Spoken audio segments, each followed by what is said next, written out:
Hi, everyone. Thank you so much for joining in and taking out the time to participate in what seems to be a very important topic. And I really look forward to a very rich discussion ahead.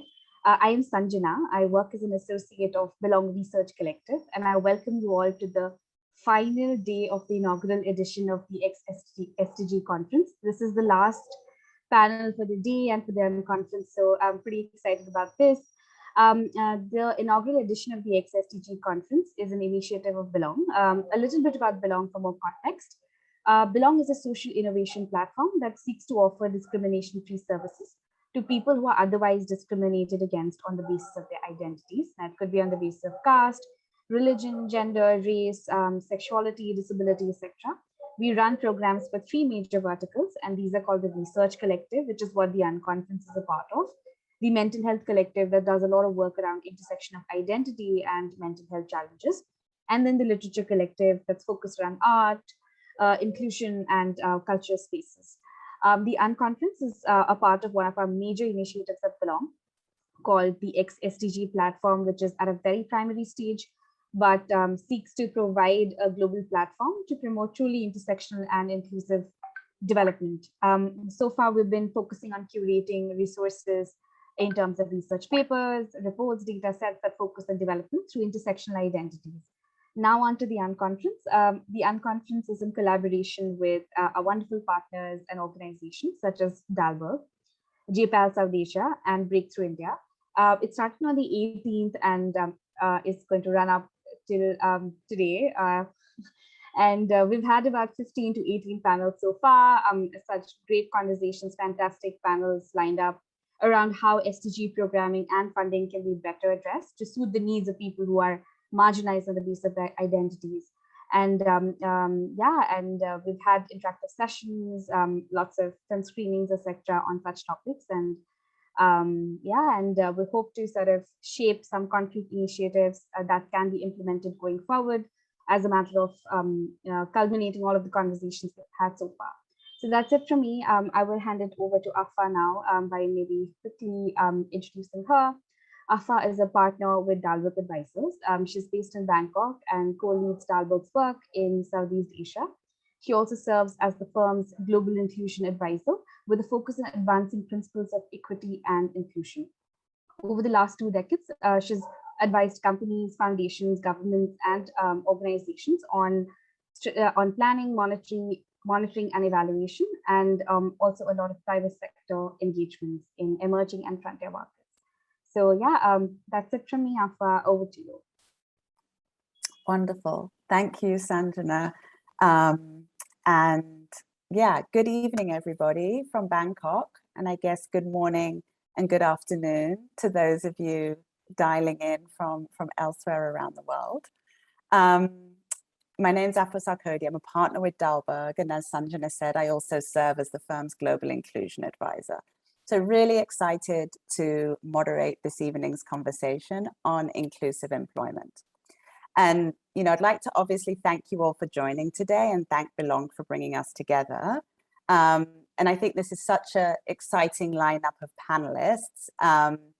I know you've had a chance to speak with some of my colleagues in preparing for this event. And when I saw the panel that had come together, I was tremendously excited to have the opportunity to engage with you all, as I realize you kind of come at this issue from a whole different range of perspectives. And so without further ado, what I wanted to do was quickly introduce you all to the audience. And then as I dive in with questions, if you'd like to share a bit more on your respective organizations, please do so. And that way we can all get to know a bit more about what you do as we move through the discussion.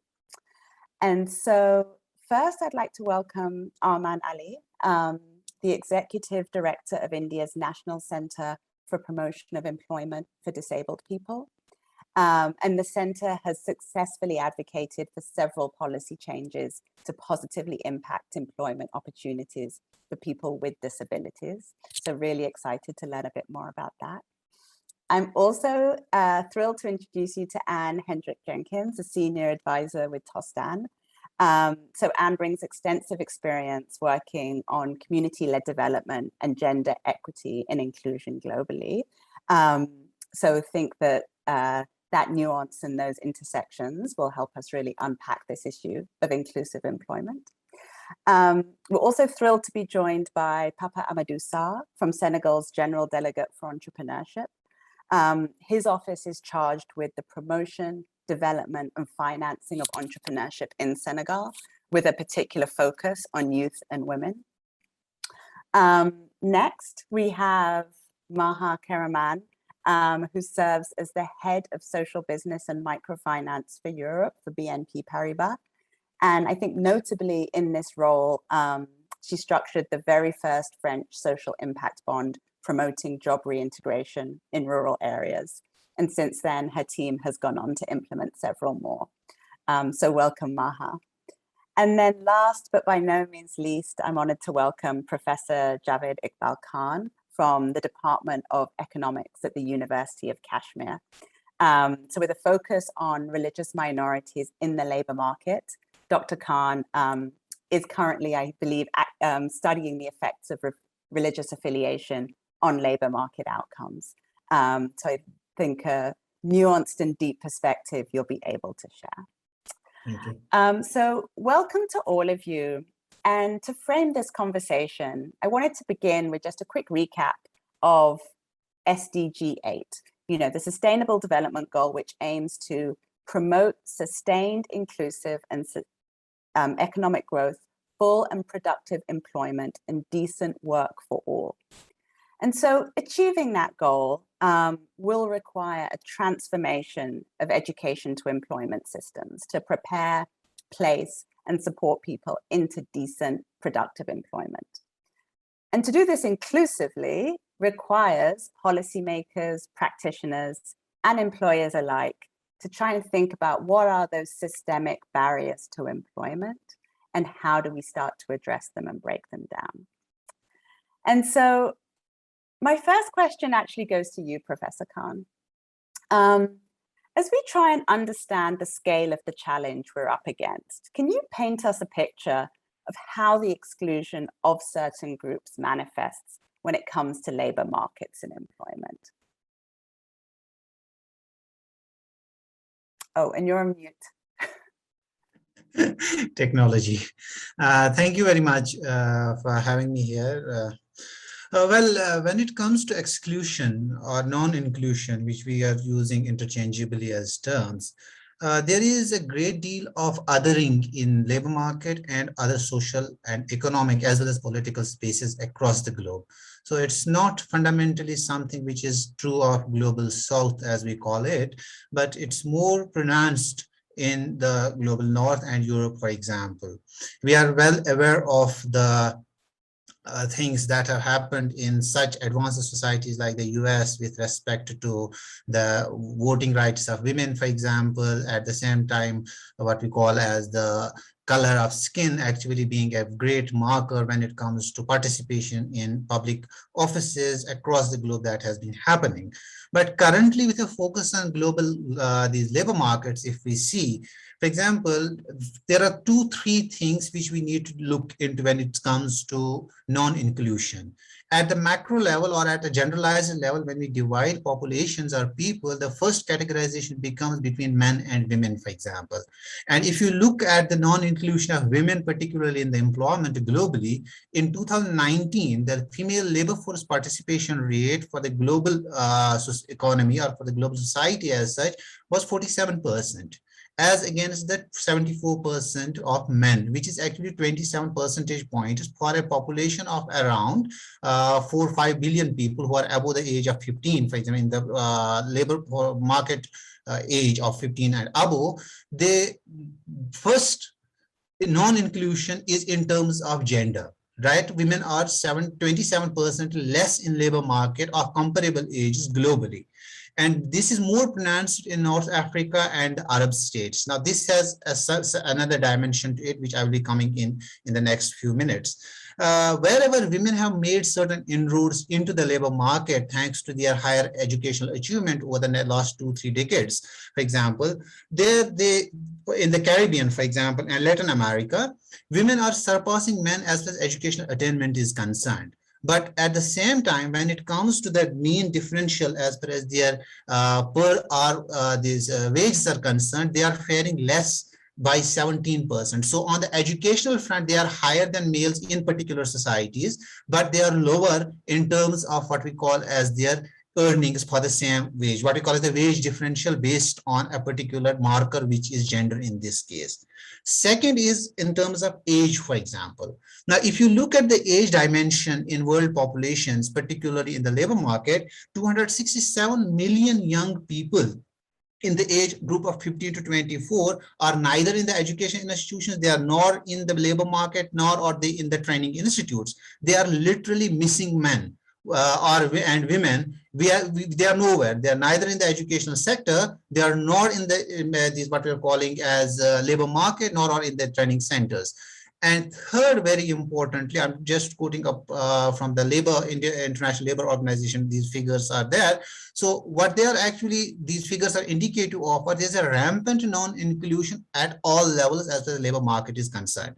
But more pronounced is the fact that this non-inclusion in the strict sense is something which is not that obvious as far as evidence in terms of hardcore numbers is concerned.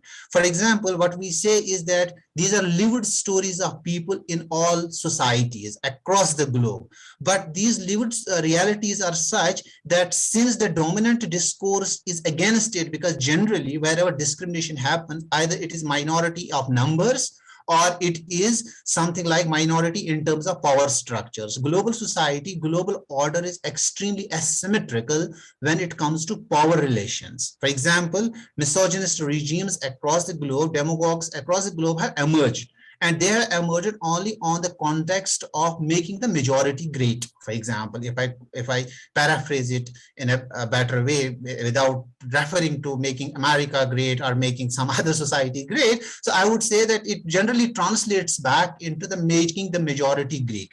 So there the problem is that we are not in a position to understand what we call as this non-inclusion then feeds into what we call as discrimination, particularly in the literature, the word is discrimination.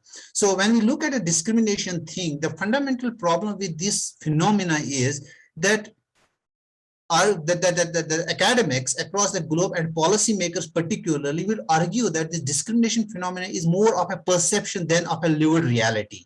Right? Because there is no empirical strategy available to us which would actually quantify the amount of discrimination. For example, from the employer's perspective, it might be that there is actually a difference between the two people who he is employing from two different socioeconomic backgrounds. In Indian context, for example, you have the scheduled castes and scheduled tribes, right? These are the most disadvantaged sections which have ever inhabited the Indian landscape. Then comes the religious minority like Muslims, which I have been studying for last 5-10 years now, that these people, there are clear-cut evidences both in terms of policy reports of the government themselves and also by those which have been collated by the non-governmental organizations, that whether it is in terms of head count ratio of the minorities or the disadvantaged groups in the labor market, or it is in terms of the quality of job which they are having, or it is in terms of the problem of access, or what we call as glass ceilings which are existing in our system that do not allow these people to move out into the labor market. Clear-cut governmental reports are there which refer to these things. For example, in the Indian context, at least I will be more comfortable to speak about, is the Sarr committee report, right? It was a former justice of the High Court, and I guess was also a sitting member of the Supreme Court of India, who actually penned down a report regarding the religious minorities in the labor market. And they came up with the evidence that there's a complete mismatch between the percentage or the population share of Muslims in India and their representation in the labor market. And when we go higher, when we go into the public sphere, for example, for public offices, the percentage of Muslims in Indian higher office ranks is around 2% to 3 percentage points, whereas their population share is around 14 and 15 percentage points. So the gap between Muslim presence in police services, in judicial services, for example, or in administrative services is extremely lopsided. And then that's a long report, 414-page report, but then they came up with the conclusion that there is a general pervasive perception of Muslims being discriminated against in India, and same is true for the SCs and STs. Now, fundamentally, there's a problem here. When we speak about discrimination as a perception, that means it can be true or it cannot be true. There's no empirical basis upon which to contend that yes, there is discrimination. And my body of literature or work, which actually I thought of getting into this question of perception, whether there is a perception or this is a reality. And for that, what we do is we use the government data, which is the National Sample Survey Organization data, which is a government organization which conducts that data, and applying the opportunity index framework, human opportunity index of the World Bank, which actually tells or tries to numerically identify what percentage of people are in a position to access the existing opportunities. And if they are in a position to access the opportunities, that means there are no glass ceilings between them and the opportunities which are available in the market, then we can contend away the idea of discrimination, and it can be said that is a mere perception, because people might not have that capacity or faculties or the human capital to actually enjoy those job market opportunities which are there. And ironically and very dishearteningly, I should say that we provide extreme hardcore empirical evidence to the fact that the perception is not unfounded. There are actually lesser opportunities available to people who come from disadvantaged sections. This is true of Muslims. This is true of scheduled castes. This is true of scheduled tribes. So we have two categories. We are not having a religion as the only identity marker in case of the labor market in the Indian context, or we are not having say the socio-economic background as the only marker as we have in the American case. For example, color of skin is extremely important when it comes to the wage differential between men and women. Mincer and other people have very much given you a complete idea about what the differences are as far as that is concerned. Now, the problem which again erupts here is that now there is empirical evidence, at least in the Indian case, that not only are the wage differentials very large between the religious minorities and disadvantaged social groups, but their opportunities of accessing the available market, these spheres, are extremely constrained, and there is a lot of work which has got to be done as far as global society is concerned in terms of the say convergence with respect to the male-female jobs are concerned, in terms of the disadvantaged sections as far as their accessibility to the jobs is concerned. So there is clear-cut evidence both in terms of numerics as well as in terms of what we call lived experiences of the people, that discrimination, non-inclusion, or exclusion, you can use all the three terms interchangeably in this context, that exist, and it's a hardcore reality of our society. Yeah. Now I just want to come in there because I think you've talked about, obviously the different ways discrimination manifests, and also this challenge around actually trying to build that evidence base and quantify what it looks like through your research. I'd actually like to turn now to a few of our panelists who are actually implementing programs.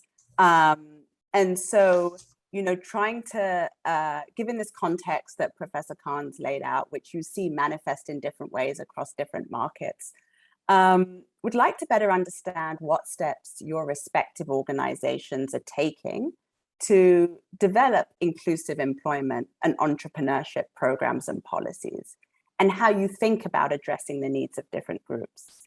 So maybe I'll first put that question to you, Anne, and then we'll share a similar question with both you, Arman, and you, Papa, as well, as we learn a bit more about the respective work that you're focused on.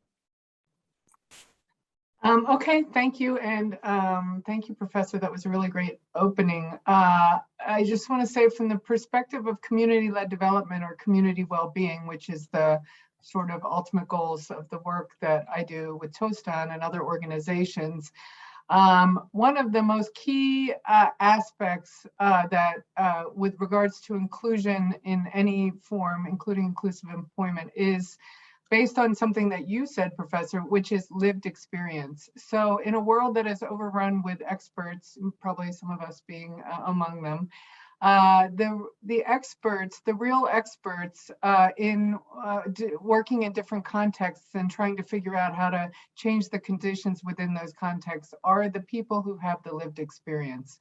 Now, just because they have the lived experience doesn't mean that they can speak to it or that they're lived experience leaders, but many people are naturally, they emerge, and then also with a little bit of support, they can really take their ideas and their aspirations to new levels. And the next best thing to lived experience, folks, is proximate leaders. So those are people who aren't necessarily representing the first person lived experience, but they interact so much with the people who do have the lived experience that they can speak somewhat authoritatively and in constant dialogue with people with lived experience to be allies to them. So keeping all of that in mind, the Toast On experience, which is about community empowering education, really we have a continuum between our programmatic work and how we behave as an organization internally. And that's another key to inclusive employment. Everything should be consistent. And a lot of organizations that may say they're doing good programs, but then you look inside that organization and it's not feeling very inclusive. That disconnect is inevitably going to speak to the quality of their programs, because you can't fake some of this stuff. So one thing I love about Toast On is it's 100% consistent, which is one of the reasons I work with Toast On. So from a programmatic point of view, we have community empowering education. Facilitators live in villages for 3 years, and they speak the local language, or they're from the local ethnic group, but they're not from that community. So they play the role of the outside facilitator, who is a little bit, can stand back a little bit from some of the social dynamics, but they have the lived experience of the group that they're working with in many, many ways. So, so speaking to inclusive employment, that is a form of employment for people. A lot of our facilitators, when we first were getting our facilitators, you know, we were like looking for people who had worked in the education field or had worked in the field of literacy. And then we realized they didn't need that experience necessarily to be great facilitators for community empowering education that has a lot to do with the space that's created for people to learn things and then discuss them and then make their own conclusions about what they want to do with their new knowledge. So a lot of women in those jobs, a lot of women without employment. So in a way, it's creating a new form of employment, and also it's creating a form of employment in rural areas, which there's not a lot of new roles emerging in rural areas. And, you know, we all talk about migration to cities. Well, it would be nice if there would be a way for people to stay and not migrate just because they had to for economic reasons. So from a programmatic point of view, that's what we've got going. Then a lot of the facilitators end up rising up to higher levels and staying with Toast On for many, many years. However, we do see a drop off of women from the facilitator level to the higher levels. And then at some of the highest levels at our headquarters, which is in Senegal, not in Washington, DC or somewhere else, there's a lot of men, highly skilled, wonderful professional men up there. And we're just wondering, like, what happened? Where did the women drop off along the way? So to speak to that, we have what's called a gender-based analysis plus, which is a systematic effort to look across our programs and our organization to look at gender and those other issues of identity, which can be just as important as well, and speak to the lived experience of the people who Toast On serves in 5 African countries and rural communities.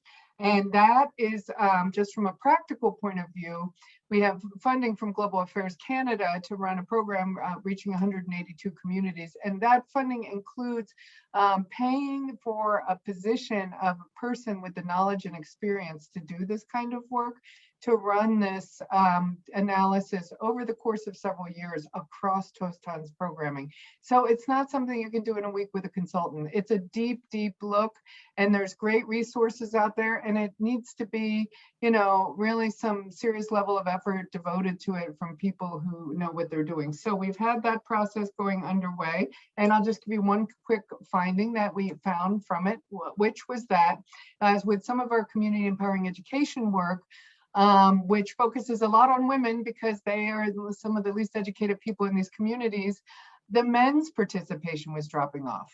So in these, they realized that these empowerment programs are for the whole community, and that men and women need to work together for gender roles to change. So they put a new focus on men's involvement in human rights related discourse in communities through communities events in order to get more men feeling engaged and involved and benefiting from the opportunities that these programs offer.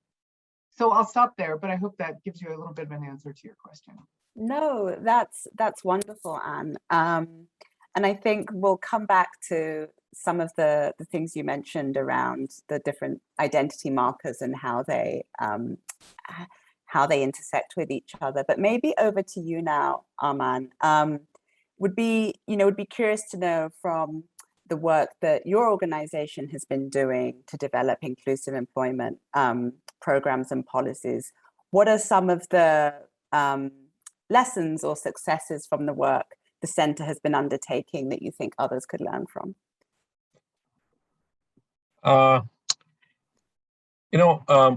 My organization, which says that it's a National Center for Promotion of Employment for Disabled People.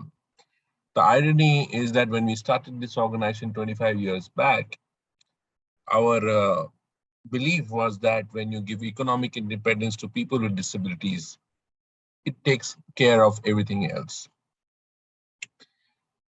But when we started, we figured that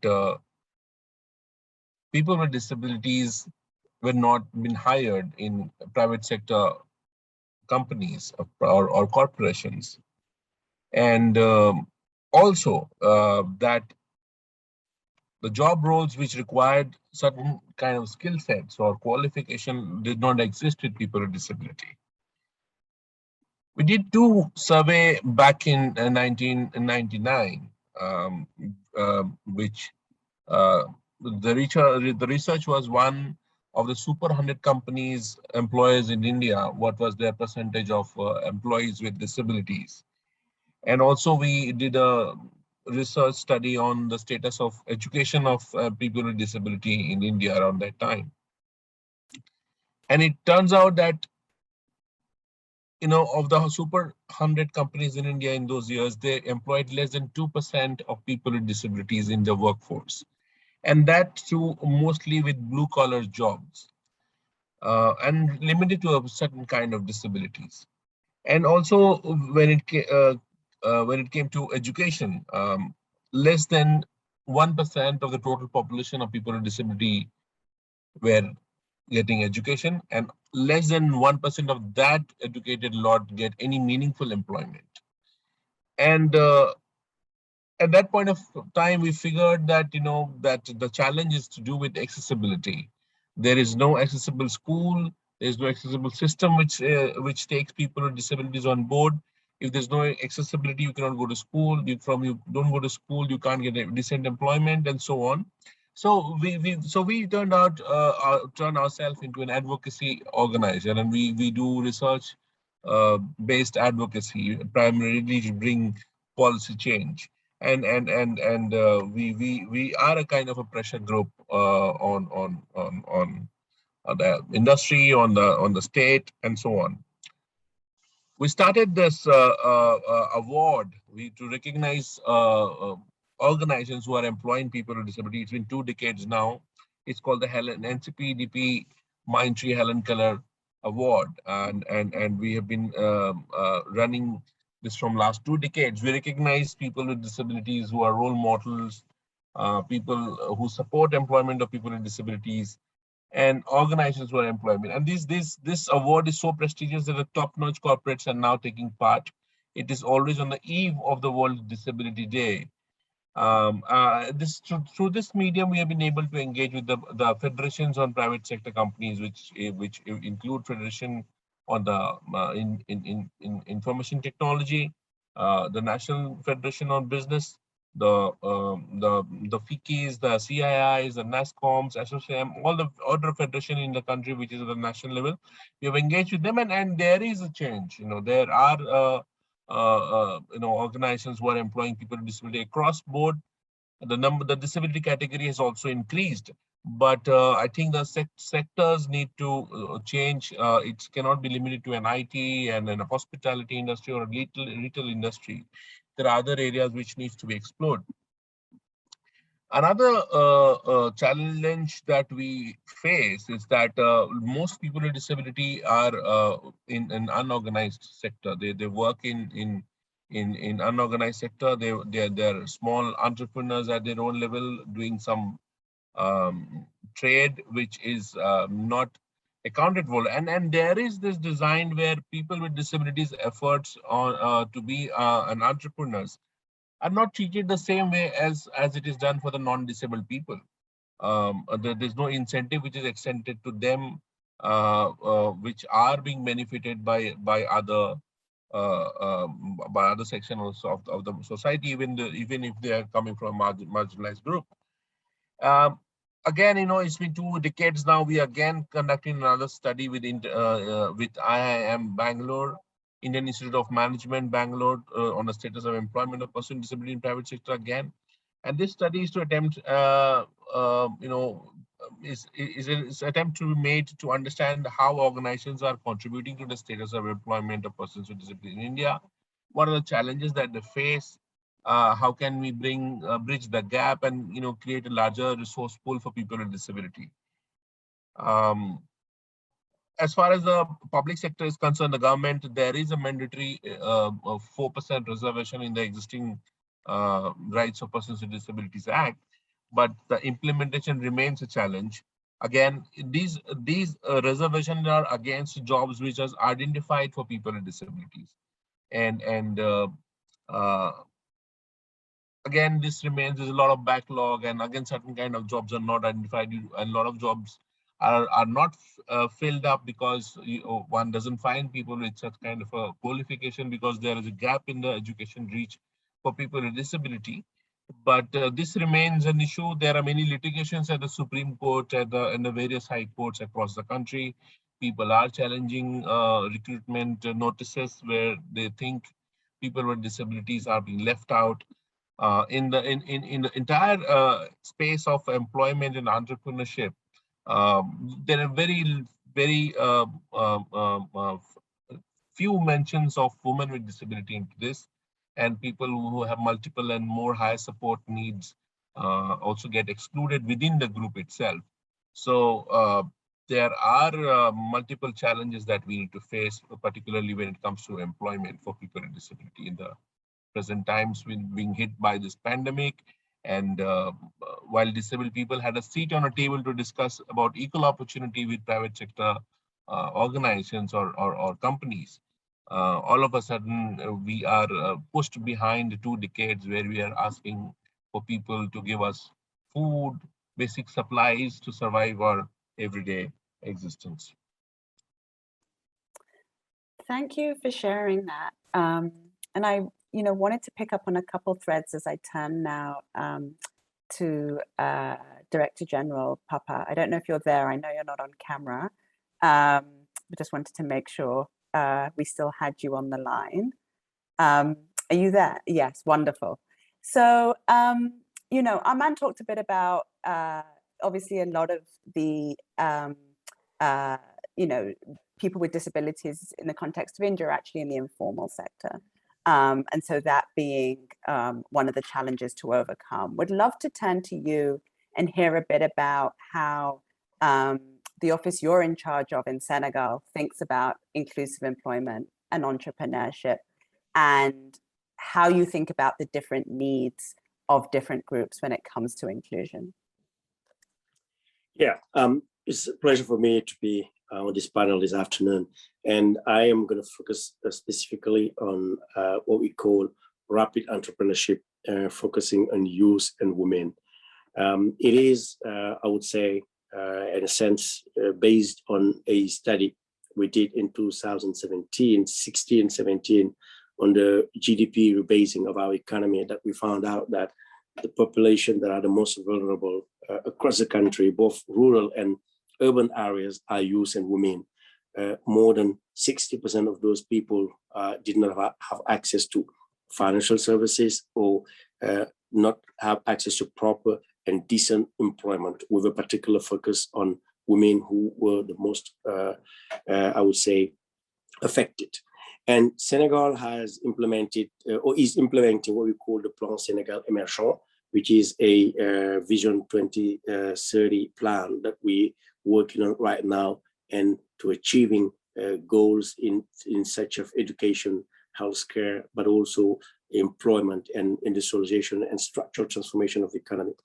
So as an effort to provide a concrete and sustainable response to the persistent issue of unemployment in the country and the socioeconomic exclusion of youth and women, the president created what we call the General Delegation for Rapid Entrepreneurship for Youth and Women, which is located at the presidency, and we work directly to support youth and women, giving them access to capital, financing, training, and also all sorts of access to markets for them to be able to develop their business further and also be included in the society.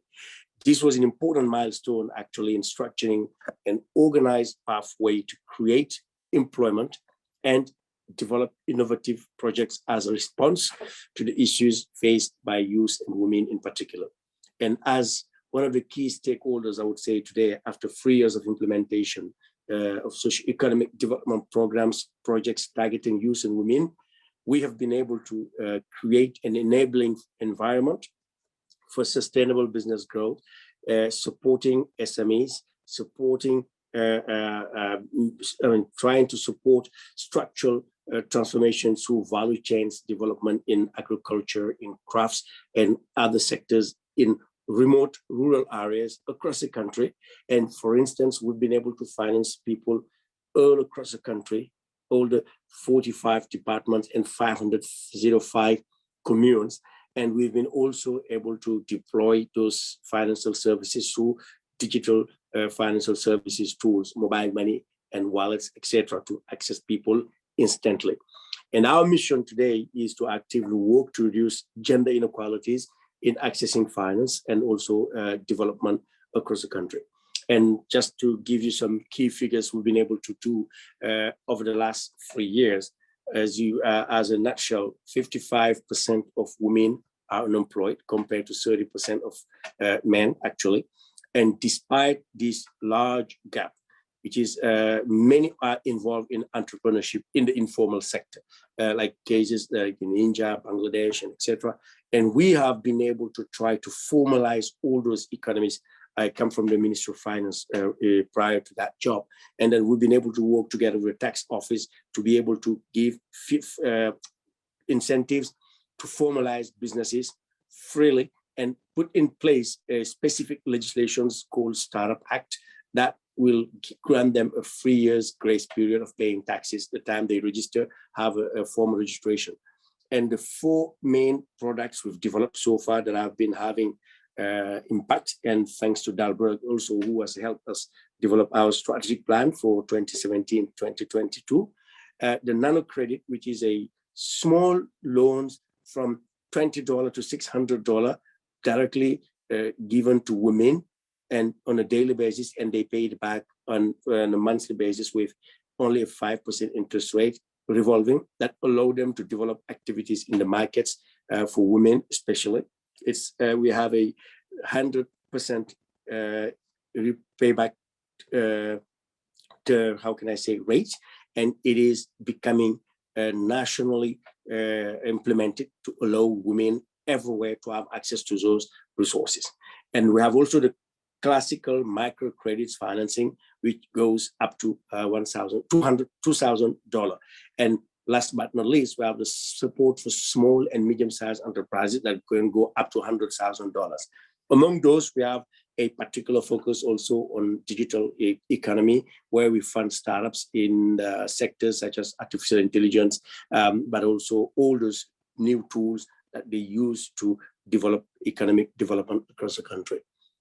And then I'm going to stop there just to finish by saying, over the last 2-3 years of achievement, what we've been able to do is we've invested 60 billion CFA, which is more than $100 million across the country. And we have also been able to bring together banks and microfinance institutions that did not believe in the system in the beginning and that did not want it to address those people. But now we do guarantees and co-financing structures, first loss, that will help them to address more people. And more than 150,000 people have been addressed by those loans and support, which goes from training, from coaching, from mentoring, and also help them access to markets. And I'm going to stop there for now. And last but not least, I have to mention that, my colleagues will kill me, we've been able to bring international partners and donors and banks, such as the African Development Bank, which gave us a loan of $100 million. The French Development Agency also $20 million loan. But the Khalifa Fund in the United Arab Emirates, which granted a $20 million loan to build up the first incubator for startups and digital economy sector, and a grant partnership with US Africa Development Foundation and Bill & Melinda Gates Foundation to support those initiatives. Thank you. And I mean, just wonderful to hear both the breadth, the different tools and how you've customized them to the different segments of the market, and also the reach and the growth. And you touched on finance in several ways. You touched on finance as obviously one of the key constraints that small businesses and women-led businesses face. And you've touched on finance as a core part of actually enabling you to roll out a global program. And so I'm now going to turn to you, Maha. Critical to the success of programs such as those that have been described is the question of finance at different, it comes into play at different levels. And so as we think about the question of financing, both in terms of scaling some of the programs and the initiatives that the other panelists have shared, but more broadly from your experience, what financial instruments could or should practitioners be exploring when they think about inclusive employment programs? Thank you, Afua. Thank you for all this interventions. It was really very interesting from my point of view. So more or less, I think that financing is a key issue. And what we tried to do in BNP Paribas, taking maybe the inspiration of what was done in other countries, is to build a new, it's not so new now, but it's new because it's niche and there's so few in the world. The mechanisms of impact bonds, which is a very good mechanism to finance those type of social issue. Maybe if I just have a short reminder of what is an impact bond. It's a multi-stakeholder financial tool, which is usually used to experiment projects that provide innovative response to a poorly covered social need or environmental need. And as such, it's an outcome-based contract where private funding is actually come from investors to cover upfront a social program that is done by a social operator, and with capital, where capital is provided, and to benefit for vulnerable beneficiaries. And if KPIs, impact KPIs are met, then there is an outcome funder, which can be either a multilateral institution, either a government, that will pay back actually the investors only if those KPIs are met. So it's a way of transferring the risk of failure of innovative program to private investors and not having them bared by government. So it's a very interesting type of financing in order to experiment new way of functioning, new intervention programs. And therefore, if it doesn't work, then it's the private investors that will bear the risk.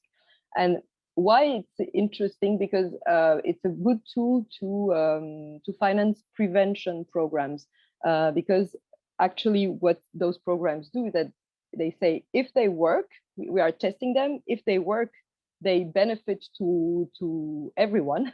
And if they don't work, then the risk is really transferred to the investor. So it's a good way of experimenting programs. And in the field actually of inclusive employment, they are very interesting because they are a good way of experimenting, a way of leveraging to try to cut all the cumulative barriers, as we were saying previously. Job inclusion, what is stopping job inclusion is a cumulative set of barriers. You have, of course, the origins, but you have, of course, the origin that might be your social background. And then when you don't have the social background, you don't have the good network so that you can find a positive job. You don't do education to a sufficient level that will also provide you a sufficient diploma to have inclusive jobs.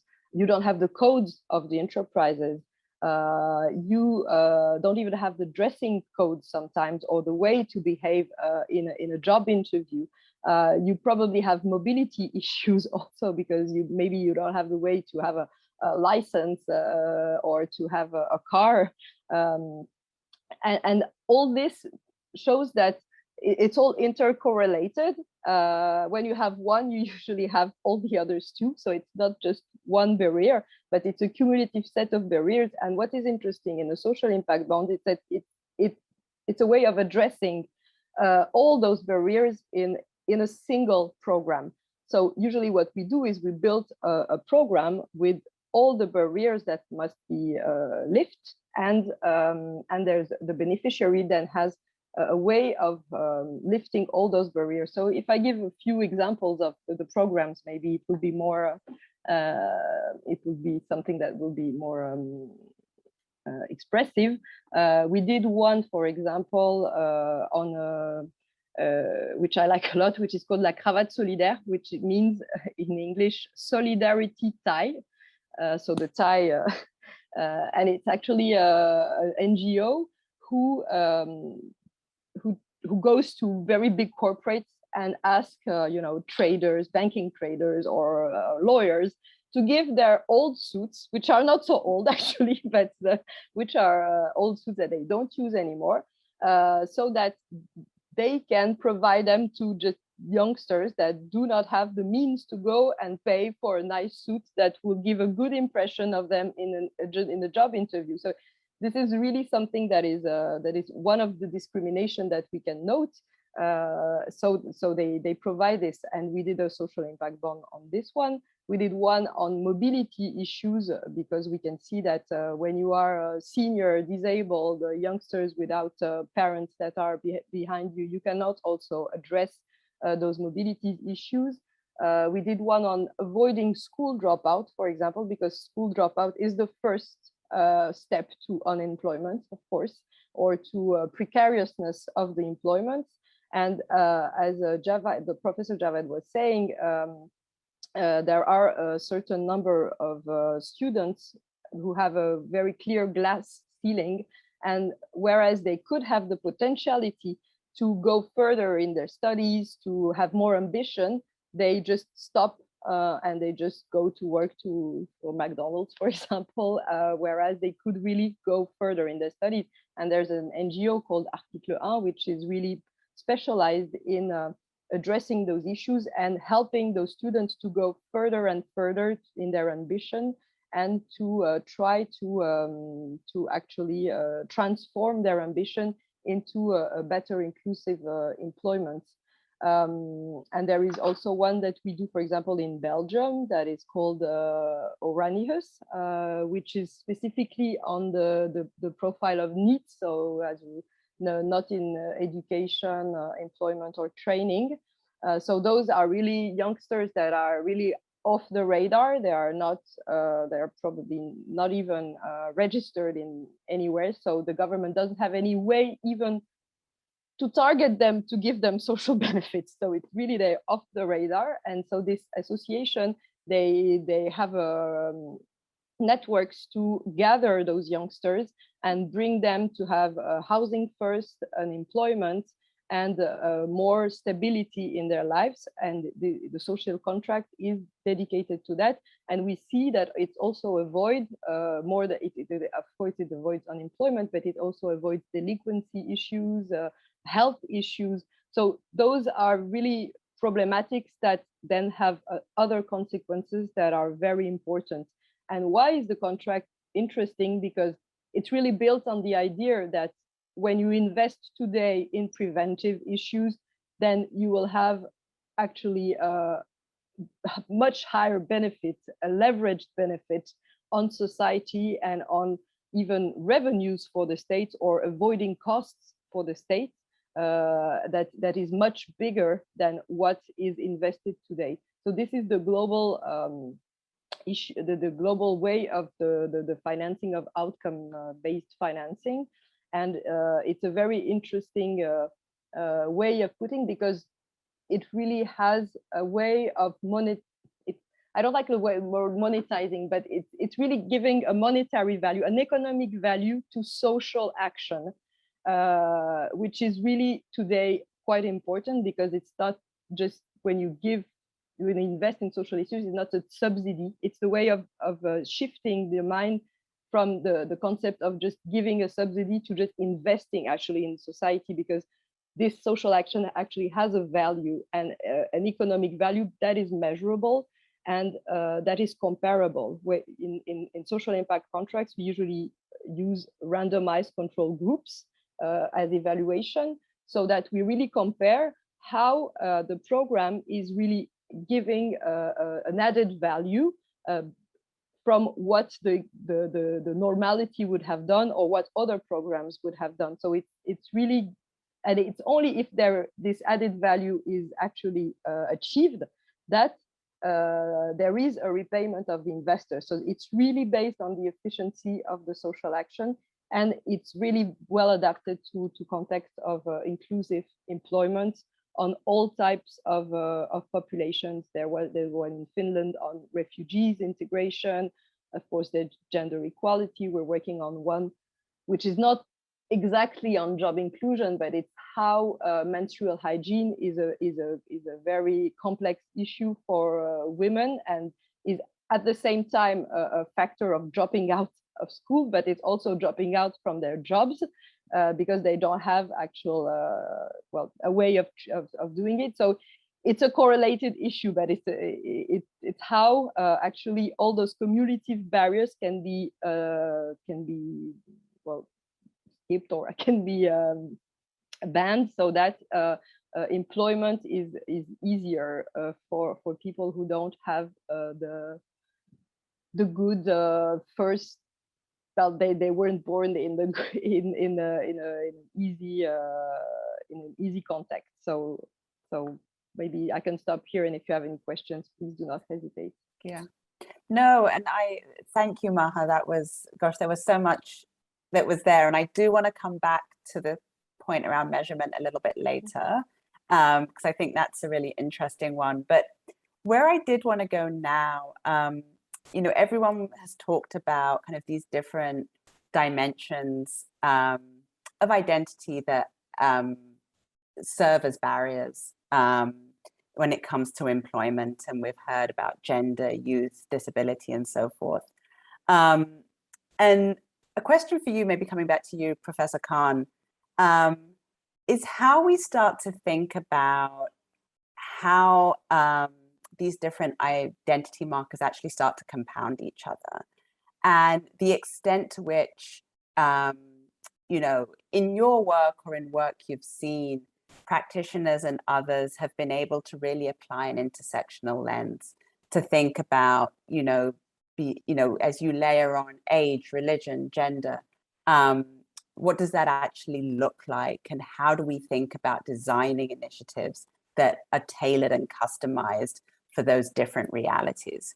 So we'd love to hear your thoughts on that question. So I will pick it up from where Maha left it. She left it at a very interesting note that there are multiple issues involved in when it comes to exclusion from the market. Why I do not use the word non-inclusion is that exclusion is a deliberate attempt of keeping certain people out of a particular employment program, for example. People can be kept out of the employment program either directly, obviously, which is not possible in the contemporary information communication technology led era, because that exposes the governments or that exposes agents that are actually inflicting this type of a loss to a general population or to a minority for that matter. By minority, I mean people who fall lesser in numbers on the basis of their identity marker. That's one clarification here. Now, when we look at non-inclusion or discrimination, it erupts from two basic characteristics of a particular person. When Maha said that people who are less privileged or have been born at the wrong time, at the wrong place, for example, in the wrong context, when she used the word context.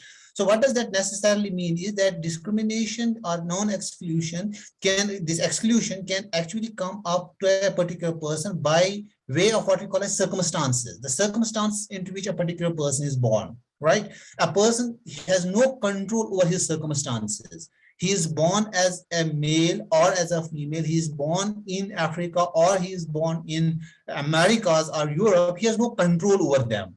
If he has no control over certain of his, what we are calling personality traits, then he should not be held responsible for, because of those traits, for being discriminated against. What a person can actually be held responsible for is what we call his characteristics, or what in literature is called as the accurate of the person, right?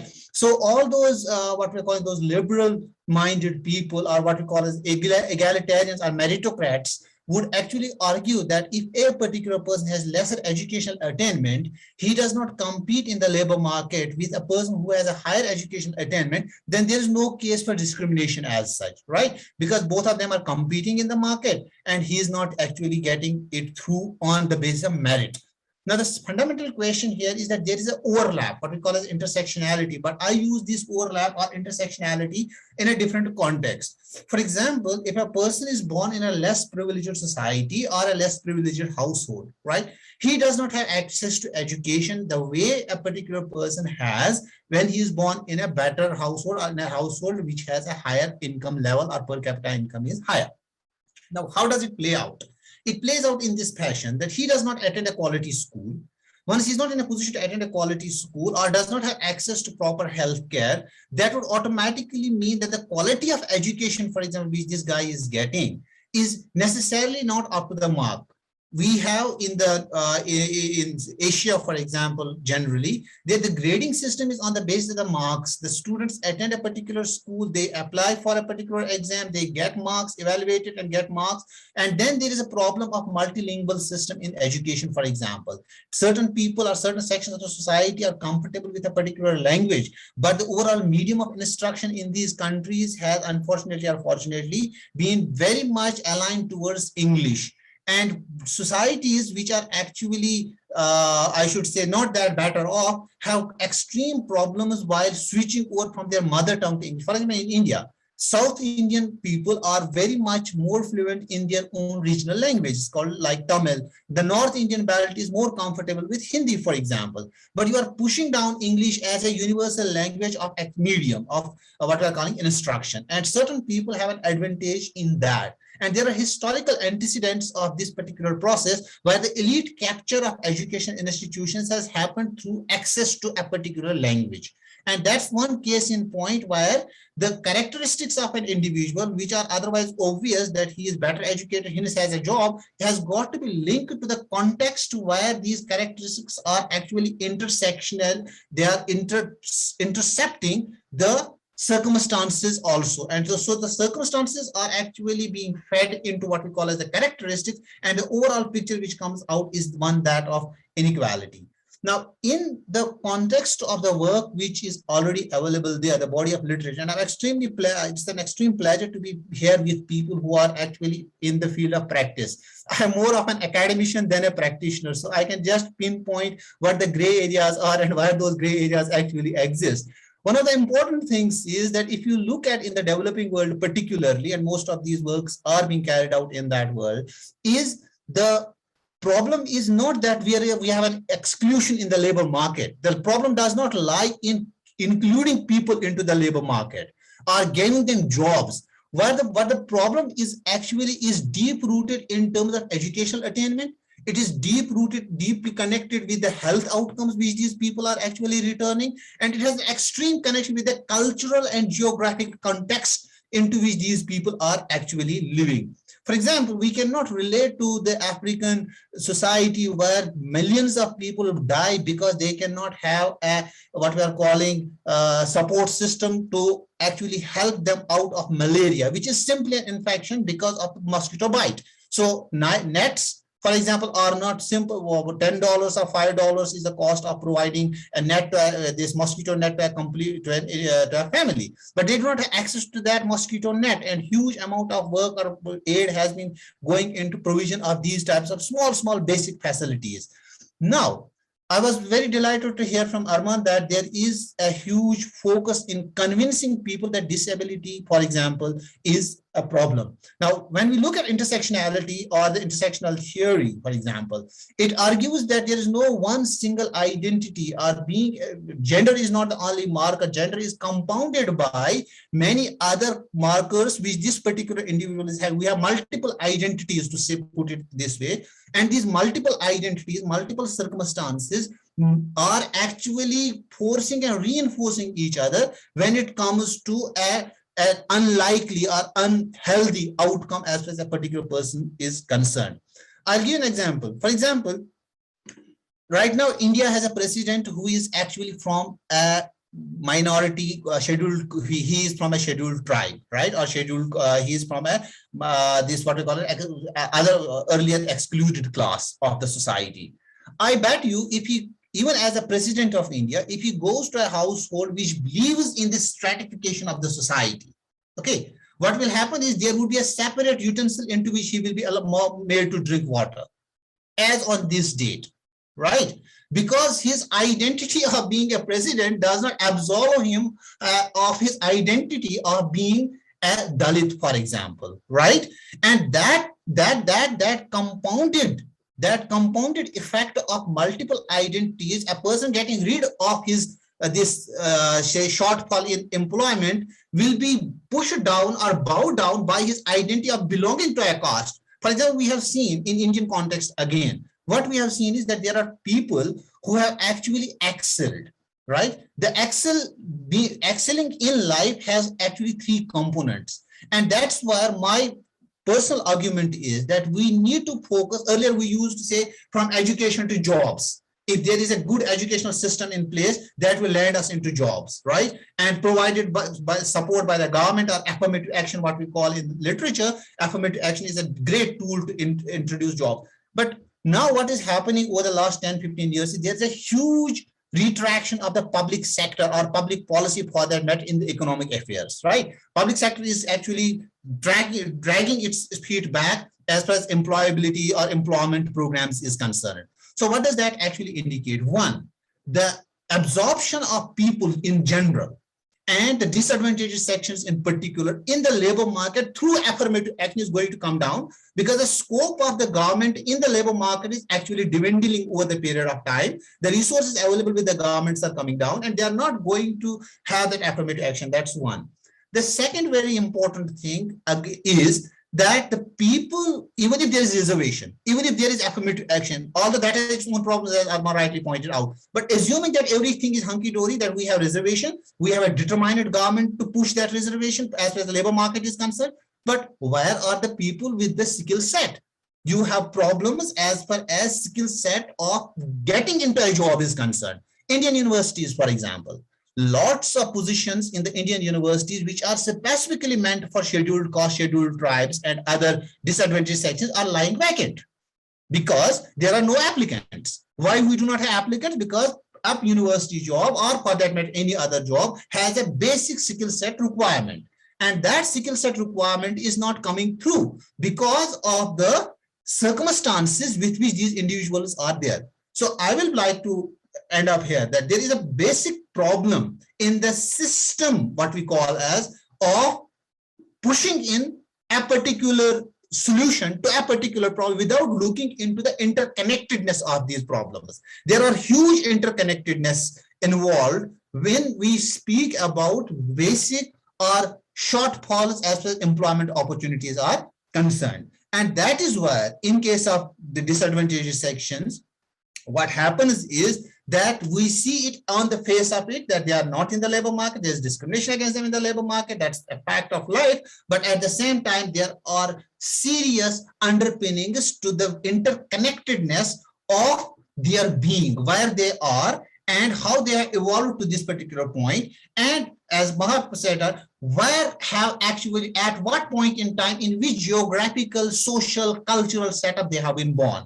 That has got to go away, and organizations like the people who are here being represented by the people who are on this panel have to necessarily think into this direction, that they have to come together. Certain of them can push into financing their development, certain of them can push into getting policy response evaluated, and certain of them can push into the various dimensions which actually feed into inequality and get reflected in the job market. Because the job market inequality is the last exposition of it is the reflection of lots of inequalities that have gone into this and have headed up and have got finally reflected as the missing men or women in the labor market. These missing men and women in the labor market, which are actually based on their identity, we identify them in terms of their identity, we identify in terms of their markers. But the problem is that these markers are so deep-rooted that they have already stratified them or segregated them at different levels of development of their individual and the human capital deficits which have happened over the period of time. I'd like to stop here.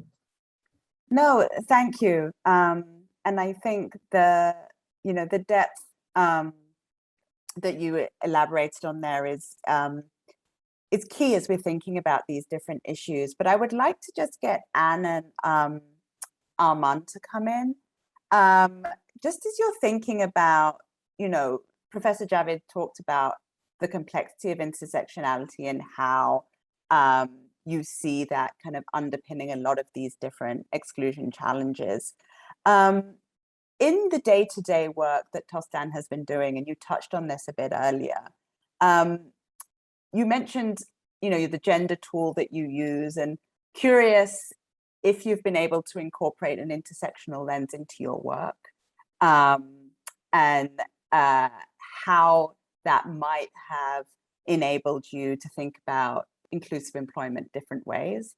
And then similar question I'll also put to you, Arman, because you also touched about, within the group of people with disabilities, gender then manifests again in different ways. And so would love to hear about how you have thought about taking a really intersectional lens to your programming. So maybe you first, Anne.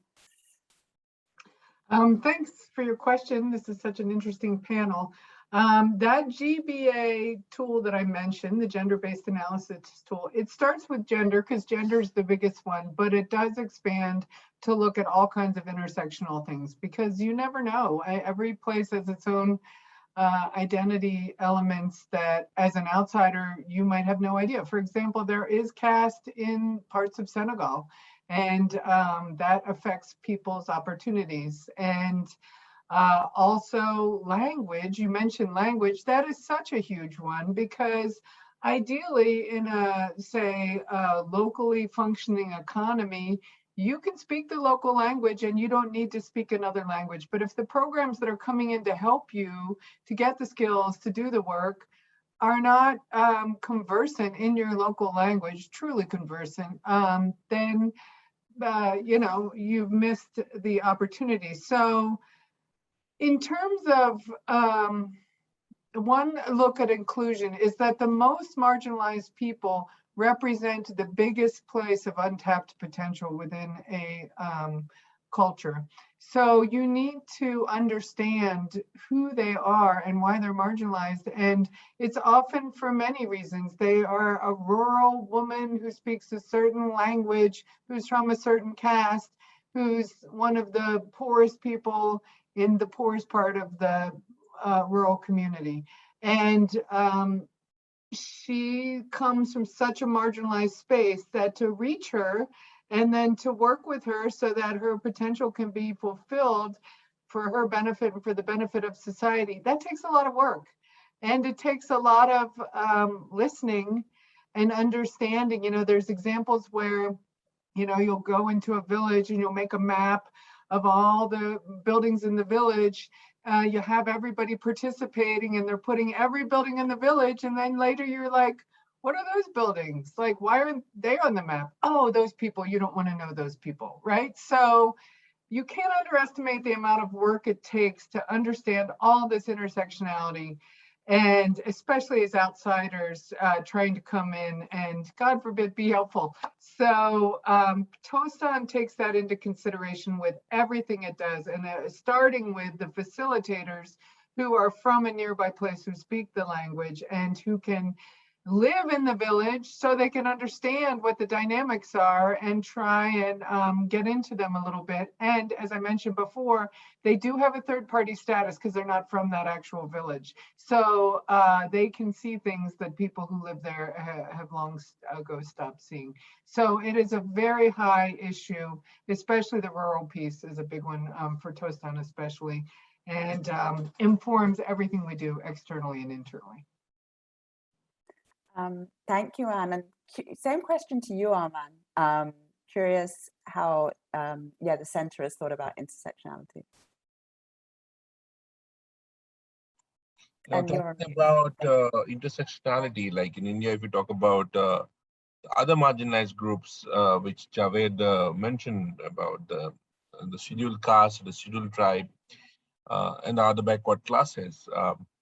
I would include women for that matter, gender or transgender, the LGBTQ and disability in that corner, because disability is something which cuts across. You know, it cuts across all spades of life. It's the wide spectrum, and I think in all this, I think the most vulnerable and are discriminated against are the people who come from the with a disability and another fact that the other marginalized group don't recognize somebody from the same group with a disability as part of their women's group or a gender-based right. We don't see organizations working for employment for women looking at women with disability as part of their movement.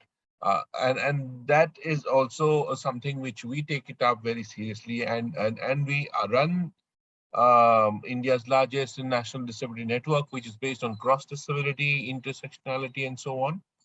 And in whatever that we do, you talk about the awards or we run a fellowship on disability, and any other activity, we went and presented the country report, the shadow report to the UNCRPD committee. We had the people from the transgender group and so on to represent transgender group with disability, to represent their voice, their kind of issues they would face on a daily basis when trying to access fundamental rights like education and employment.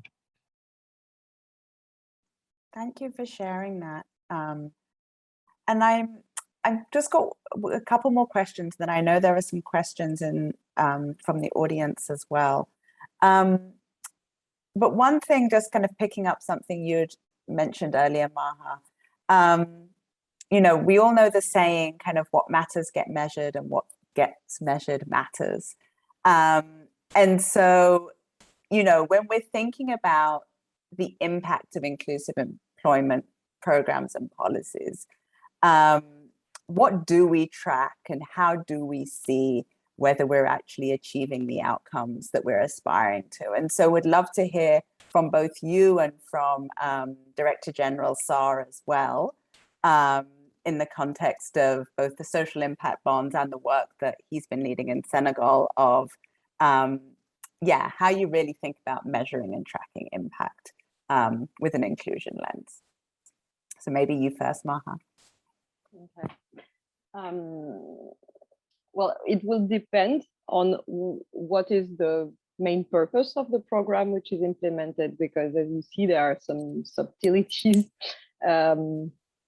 But I think what we always try to track is first the the job readiness or employability, which is something that is not yet the employment, but it is the fact that the person is getting ready to go on a job journey, which is very important because of what all we have said previously, is that this job readiness is definitely the first, before there's education, there's a lot of inequalities, but it's the first first step of inequalities that we can see before the person really goes into the job market. It's how they are capable of actually being ready to go for a job. So this employability is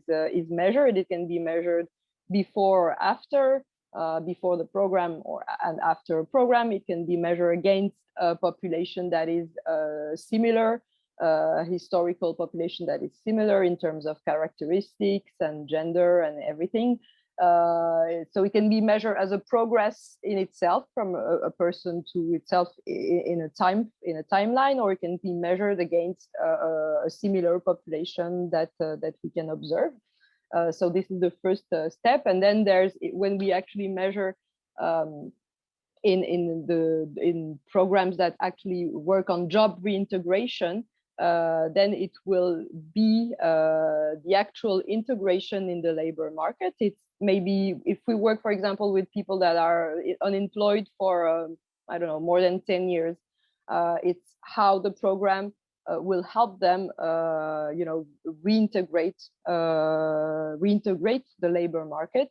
It can be for example, we are working on disabilities, and in disabilities, when you have very heavy disabilities, the metrics that you use are not the same. It's not job reintegration for 6 months, for example, but it can be just having worked 1 day in the last 3 months.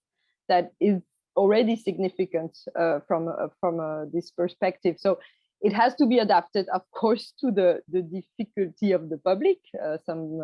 When you address youngsters, you address needs, you address people that are underprivileged or disability or problems of seniority. Also, maybe there are people that are too senior to be in the labor market.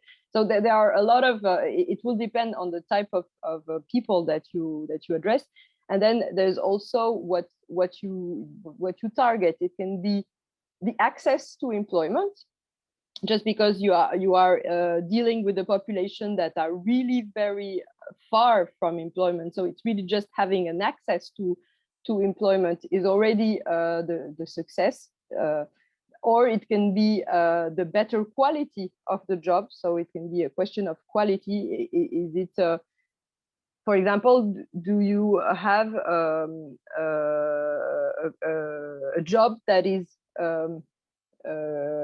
matching your aspirations? When you work with the underprivileged youngsters, they sometimes have dreams, but they just don't admit that they can be able to get there. So just having, helping them to achieve their ambition and to help them get the quality of job that they are achieving for is the success. Sometimes it's also fighting against precariousness. When there are some types of categories, for example, levels of diploma that is really discriminating. For example, in France, it is very discriminating, the level of diploma that you have, for example. and it will define what type of job you will have. For example, it won't be necessarily a undetermined period job. So it will be a short-term job, or very precarious jobs. So it's how you go from this precariousness to a better quality, but a better quality in terms of term of the employment. Also, it can be also the wages. How do you measure the value add of the wage? You have the average wages in a category, and you see that there's an increase in those wages. It can be also in terms of self-confidence. Then we go to indicators that are more type of subjective types, maybe, but that are really very important. Is what self-confidence can bring you your job in terms of presence in the society, because in a lot of places your job defines you at some point. So the pride that you have of having a job, of being having a quality job, of exactly, and this is also something that can be measured. So it actually really, and you can have all those categories, but it really will depend on the beneficiaries you are looking at, and what you want to accomplish and what you want to achieve for those beneficiaries. That will be and you have to have really refined and fine-tuned KPIs so that you can actually measure if the program achieves that specifically. Because this is what is interesting in a social impact bond, is to be able, to fine-tune very precisely that you have achieved this precise, precisely, and maybe something else, but this is what you wanted to achieve. And if it works, then you can, turn it in a public policy, for example, if it actually worked if the program has worked on a target beneficiaries. So I think you need to define very precisely your beneficiaries and what you want to achieve for them. Yeah. I don't know. And no, there's something you said about kind of measuring not only quantity or only like access, but really thinking about the quality of, dignity of jobs, whether it meets people as aspirations. And so maybe just would love to turn over to you, Director General Sarr. And as you think about the programming that you're overseeing in Senegal, would be curious to understand, how you measure the impact, taking into account, both numbers of youth or numbers of women entering the job market, but also how you think about some of those experiences and factors of quality of employment, dignity of employment, and so forth. Well, we have a department in charge of studies, performance management, and prospective studies and impact evaluation.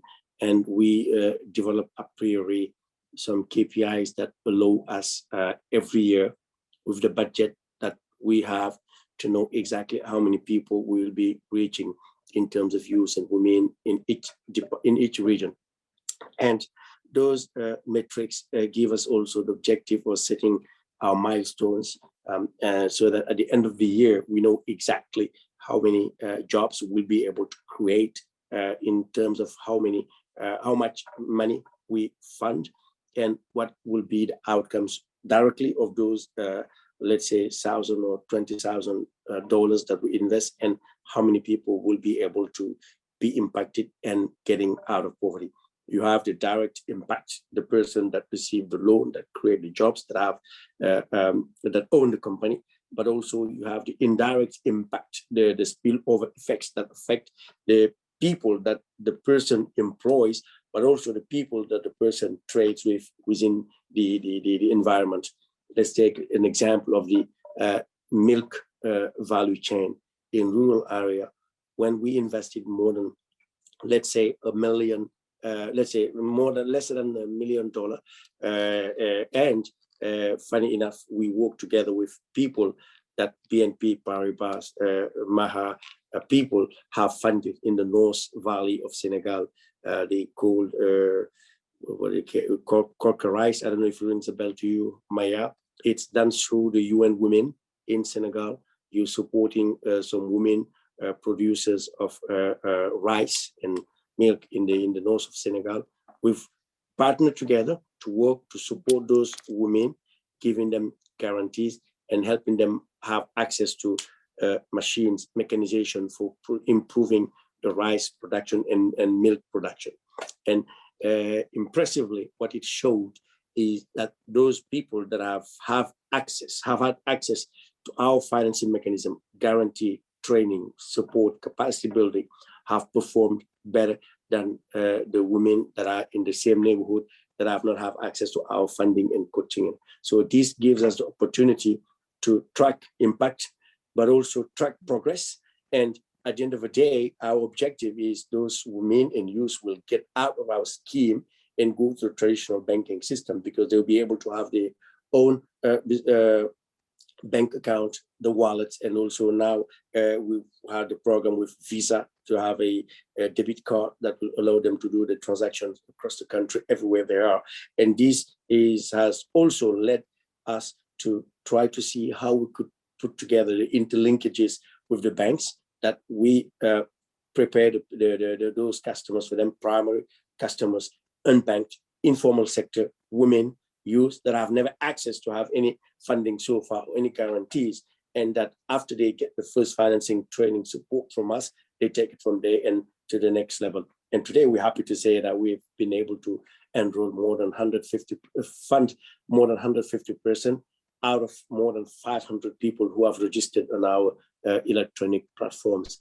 But data is key to us. Data is essential for us to know, to track record, to track momentum, but also to plan the investments ahead for every yearly budget. And it's essential for us. Thank you for elaborating on that. I realize we've come to time, and I know I just wanted to double check from the audience. Thank you, Anne, for answering one of the questions, and I think there's one for you, Maha. You can probably respond to that directly. But I'm trying. No, go for it. And as we bring this session to a close, I mean, I think the global challenge of decent work for all is a defining one of our time. And you know, as I've heard today from all of you, our identities are key determinants of access to productive and dignified employment opportunities across our communities. And if we don't apply an intersectional inclusion lens, we won't achieve SDG 8. And so maybe just to close out, I would like to do a rapid fire round. So in 15 seconds or less, if you could give just one piece of advice or recommendation that you think will help, you know, the global community advance the inclusive employment agenda, what would it be? And so in no order, feel free to come off mute and give your 15-second parting piece of advice. Right. Yeah. So it's actually this non-inclusion is both institutional and structural.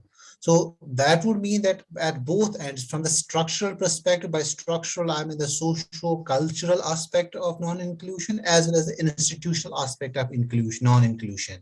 The courts, the enforcement agencies, as well as the governments of the day have to ensure that the affirmative action plans of the governments are in place and they are taken to the logical. And Arman will bear witness to this, that courts take ages together to actually give away a verdict on a very simple, otherwise straightforward issue which goes to them for adjudication. So that's the institutional aspect of it. From the structural point of view, the acceptability of the disadvantaged and the discriminated is extremely important. And for that, we might have to leverage in the information communication communication technology revolution into which we are right now, for disseminating information across the length and breadth, and try to what we call as bell that cat which is there, and call the elephant in the room that it is there, it is a reality with which we are living, and we have to actually reach to the people and ensure that and actually tell them what inclusion can do to us as a society, to uplift us ourselves as a group towards better heights and better achievements as a global society. So it's not about one individual or one community getting discriminated. It's not going to affect or come back to us. Today it is them, tomorrow it can be us. So in that context, it has got to be extremely important to leverage information communication technology, as well as ensure that the institutional framework is already in there is actually functioning the way it ought to function. Thank you. Wonderful. No, thank you. And I'm going to go quickly to the next person. Parting piece of advice, Anne. Your program should be mostly led by and populated by people who have the lived experience of the communities that they're serving, and proximate leaders. And that includes people with disabilities, youth, marginalized people, etc. So that's the bottom line for it all. No, here. Over to you, Maha. Yeah, I wanted to just strike that to two elements. That first, that we really need to put the accent on the fact that non-inclusion in the labor market is intercorrelated with so many other things, and that they really need to be dealt with in a simultaneous way. Otherwise, we will just have a problem getting out, because we're trying to solve another one if we don't try to do it in the same time. So, and my second one is also to have that is a focus on what the richness of diversity, because I think what we don't strike enough is that when all those minorities, actually, they bring a lot of diversity and they bring richness. And I think that instead of always having the negative, saying that, okay, they're not included because they're different, but they bring a richness because they are different. And I think that, but we try to do that, for example, to have more refugees within the bank. It's a program that we are trying, and it's really working, actually, because then we have all the co-workers insisting on how the fact that this diversity really brings more richness to a corporate, to a society, and to an enterprise. So strike more this aspect. No, I love that. I love that. Who's next? Arman? I just want to add that any business which does not include people with disabilities or the weaker section of the society will not cease to exist in next 25 years. Reasonable accommodation is the key for the way forward, and without inclusion, one won't survive in times to come. Yeah. No, I think that's very powerful. And over to you, Papa. Final piece of advice or recommendation on inclusive employment. Well, for me, the targeting is key.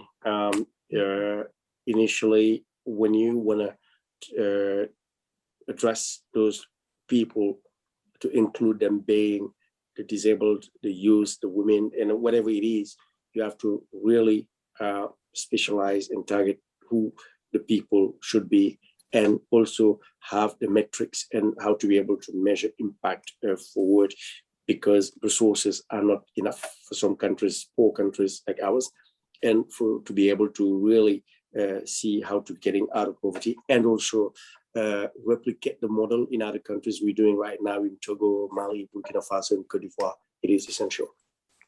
Wonderful. Well, I have personally learned so much, and I could easily sit here for another hour, but I know the Belong team need to move on with their programming. So I just wanted to express sincere appreciation and gratitude to all of you for sharing the last 90 minutes with us and your wisdom and experiences. And I hope that through this, you all can continue this conversation further as you work on your different set of critical efforts. And just thank you to the audience. You know, I hope you're able to take some of what you heard today and implement it into your work. And thank you to Belong for hosting this event and bringing us all together. Allô.